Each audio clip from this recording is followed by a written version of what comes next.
So in today's video guys, we have here ST8585. So sa previous video natin, nag-unbox tayo ng Astron din na ST8582.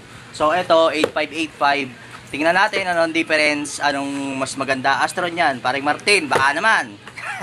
So yan, unbox natin, tingnan natin yung specs. And at the same time, meron tayong dito na Metro. Sukatin natin yung talagang sukat niya. So with that, intro muna tayo.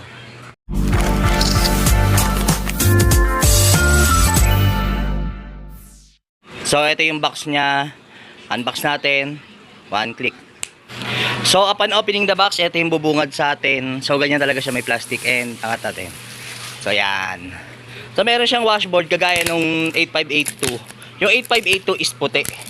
And ito naman is kulay itim. And nakita kong pagkakaiba nila is ito, sakto lang din yan dito. Dito. Ganun. Ganyan.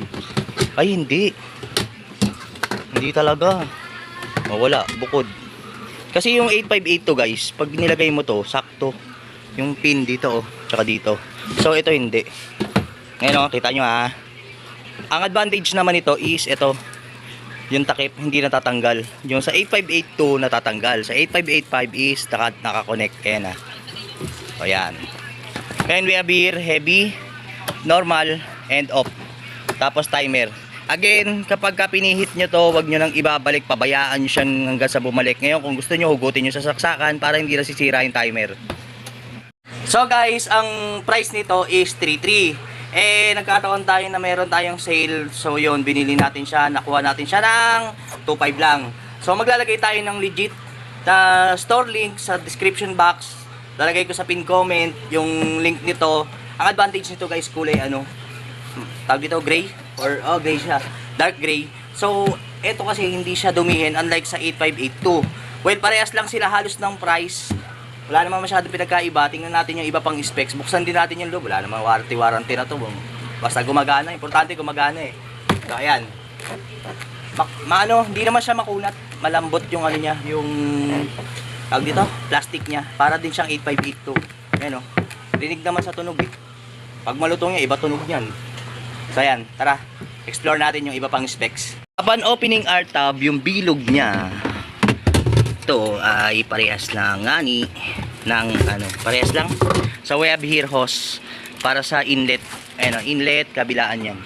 So diretso yan, hindi yan papasok sa may sarili siyang, diba ito, may hati.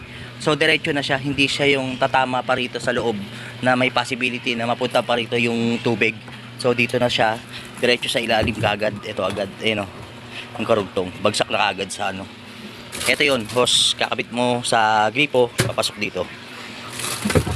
So ayan yung niya, malaki, 8.5 liter capacity ito eh, kilogram capacity. 8.5 kilogram. So guys, ayan, to 400 watts, 8.5 kilogram, 60 hertz, ayan. So ito yung diagram niya, ng wiring diagram. Again, ito yung hose, ayan o, do not lay down the hose while washing. Kasi kapag binaba mo yan, automatic, ubos ang tubig sa loob. So wala siyang drain plug.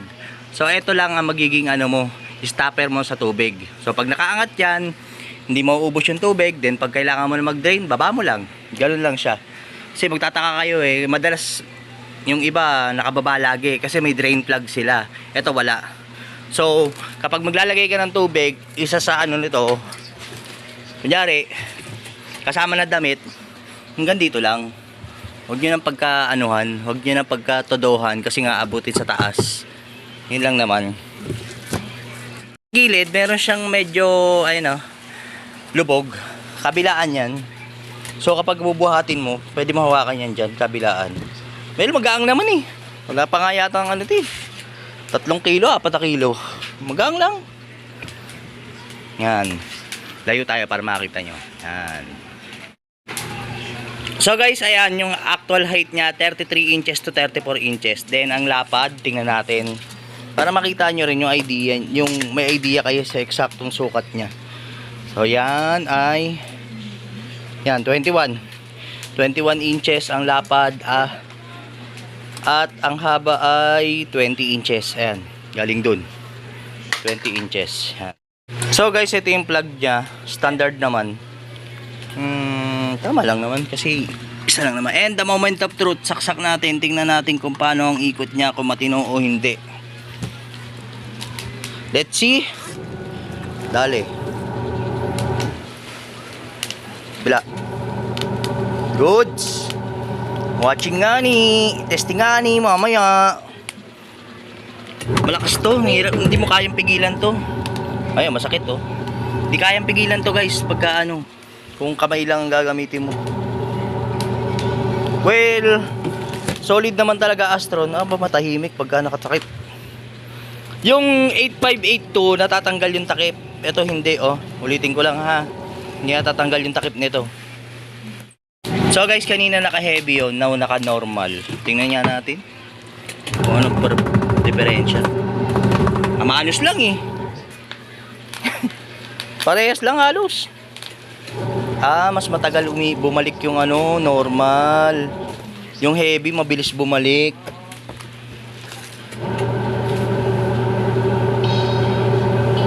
Heavy. Mas mabilis nga ng bahagya. Yun yung purpose. Tapos off. Ayan, off. Deads. Ayan o, deads. Pero naka-on yan ha. May timer pa tayo. May 5 pa tayo. 3. Ayan. On ko. Kita nyo? Off. Hindi nyo na kailangan ibalik to. Off nyo lang to. Bago nyo kuhain yung mga ano, nilaban nyo.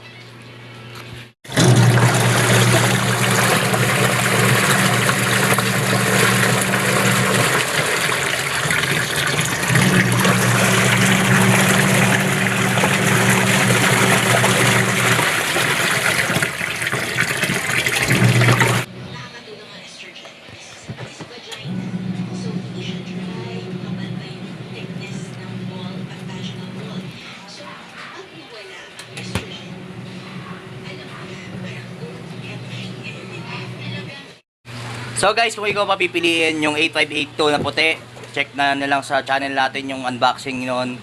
Or itong itim na 8585 ST8585. Maglalagay ako ng link sa description box ng 8582 tsaka nitong 8585. Well, isang store lang naman yon. Mamili na lang kayo kung anong mas trip nyo. Kung gusto nyo yung puti o itong gray.